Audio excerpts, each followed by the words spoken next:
Yo, what's up, guys? Welcome back to the Rocket Hideout channel.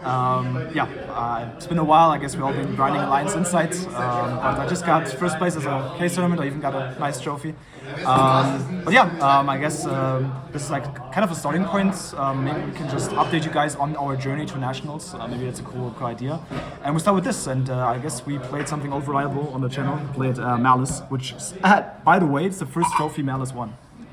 Actually, first trophy Malice won, I think. Maybe I'm wrong. Alright, so there's not much about these anymore, to be honest. I'm playing two chassis. I'm a two chassis believer. I don't know, maybe three is correct, but like I want to pick on normal summons.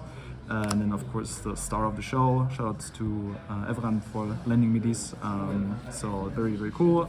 Playing any less of those is terrorism, I don't know. Then we of course have 3 field spells, 1 Stark and 1 Mirror.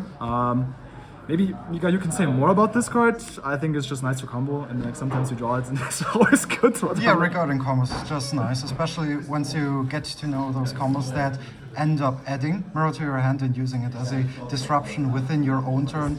I generally think that you cannot really cut the card since it's just really flexible in what it does. Yeah. And I think there's also like some combos where you add this actually off ransom and then keep it. You don't even search field spell. I think I saw this somewhere, I don't know. Then the 2 traps, I'm behind. I play the 06. It's not necessarily that I dislike the idea, but I think like after the last YCS, there was definitely a come up with decked rolls. I think you should have main decked roll all the time, but like this is worse to draw, and also Bells become really popular. So I think you have to kind of like play 06. Otherwise, also like you just implode if they interrupt your March Hare or your MTP. I think this.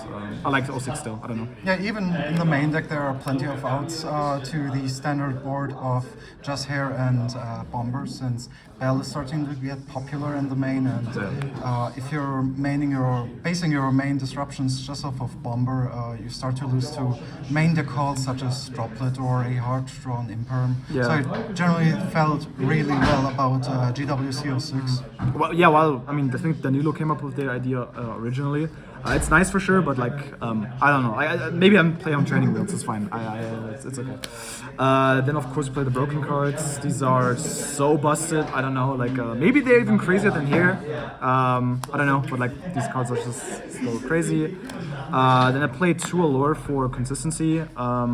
These leave my deck post side, like post game 1 actually, but I think that game 1 is specifically cool. Also makes sense with like a theory I have later. But yeah, these are still like a really nice consistency parts. Then I think these are the non-negotiables. No hand traps in this deck, at least for now. I think these cards are definitely the ones I want to have in my main deck if I can play them. I don't know. These definitely stay, and I think you should play these if you play Malice. Did you wish for Fuvalos to be any other Mulcharm in that? No, I think it's still like the most versatile. I think, of course, it has like some really weird matchups, but I think it does the job against the Mirror as well. And overall, I think it's just still the best one. I mean, maybe depending on how the format changes, this could change. But I think for now, I think Fuva is still like fine for me. I don't know. It's been okay. Are you afraid of your opponent low rolling into Fuvalos? That's the one thing. Yeah, I'm scared of Misu because they can just basically they don't even give you a draw and just end on like Murakomo, Trap, and Prayers, and you just lose. But I guess I take the gamble, I guess. And then the ones I'm trying is like 2 Perilias, because I think shoutouts to Amai, my boy. So I was like also like I hate playing so many multi armies in the main deck, but I think like there's one argument which I really resonate with is like I worry about going second game 1 much more than going first, and this was basically my thing. I don't play 6 because I think 5 is still like I play 41 cards, so this is mathematically correct in that regard. Still like some fake consistency which the deck sometimes maybe needs. So these were fine for me.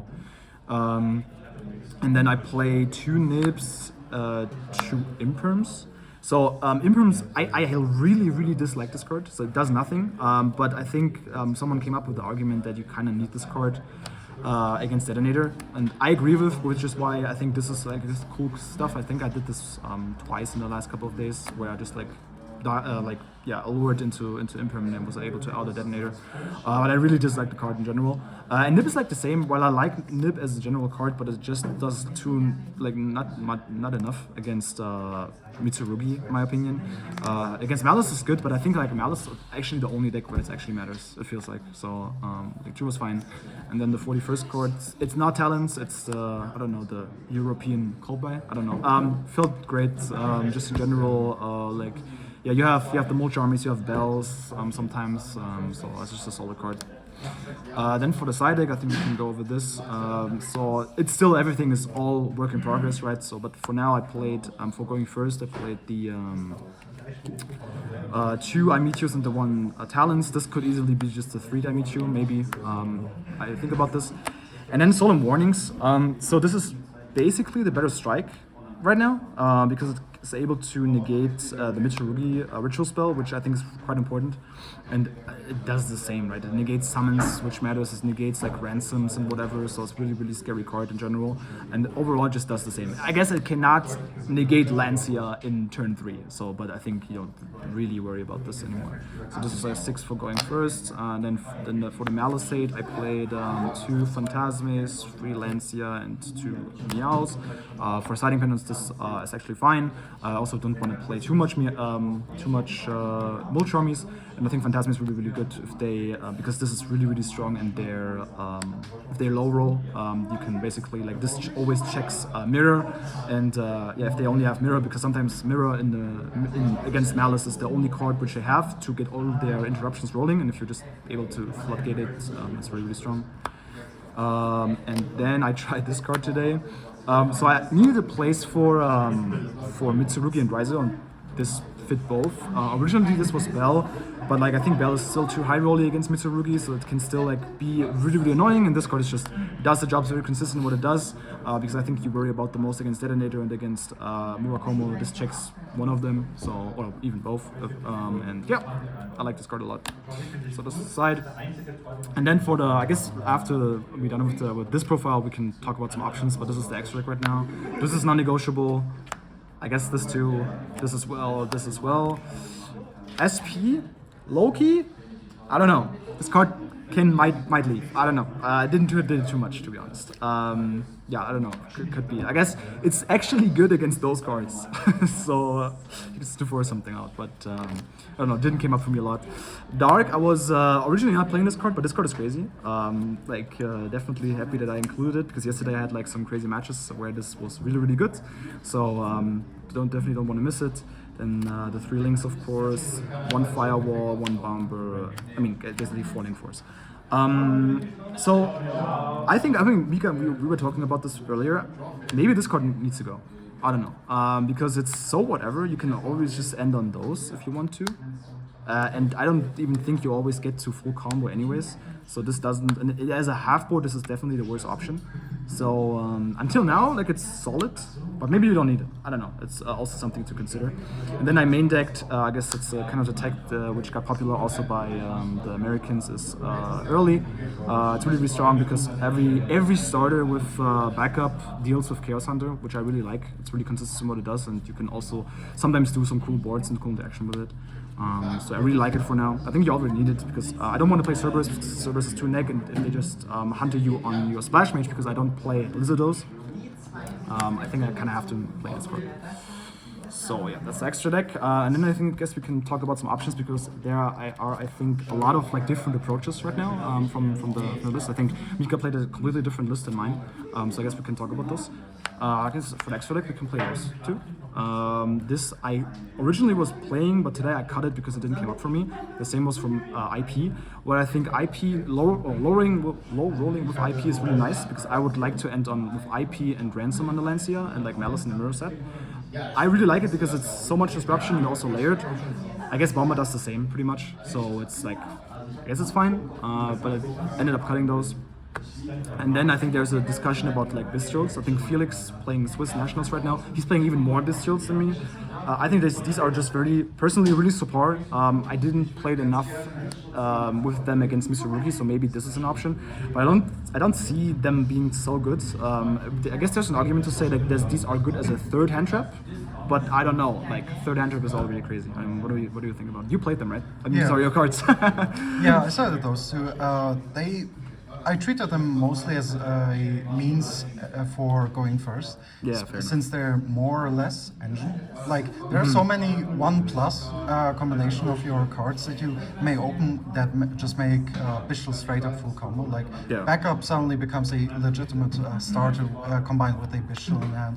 So even if you're not using them to extend, you can still use them as a hand trap in your hand that threatens.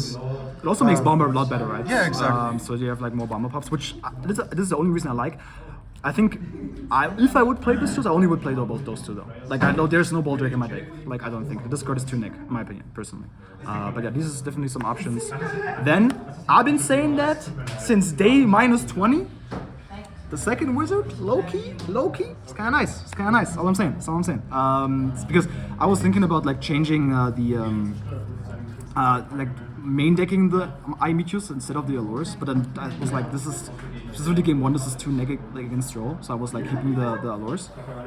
But if I would do that, I would just like play the third I-Meteor and the second wizard. So. How do you feel about AI Meet You always grabbing Wizard into draw? That's also an option, but I think I don't know. I'm gonna full commit, you know. So yeah, that's also like an option. You can definitely play around it with that card. So it's pretty cool. Definitely an option. Then Metal Tronus. I think this is a card which I'm super controversial about because right now I don't think this card is playable. In my opinion. I mean the mirror match is still solid, right? But like. There is Impulse, there is a Code, there is Ash, there's so many other cards.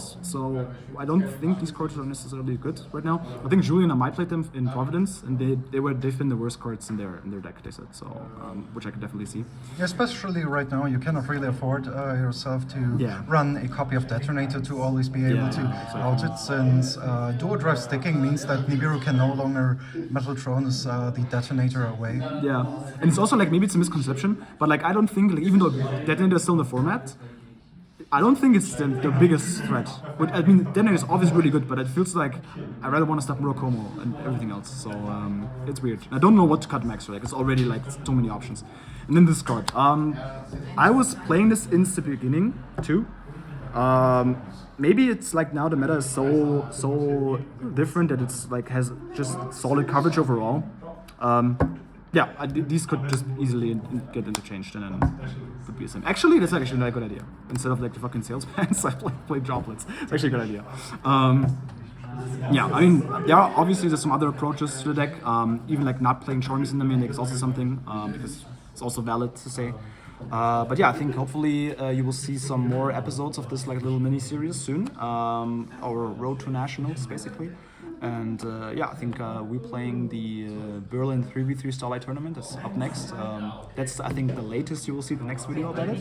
So yeah, make sure to leave a follow, leave a like. Shoutouts to Rocket Hideout as always. And yeah, see you next time. Bye bye. Thank you.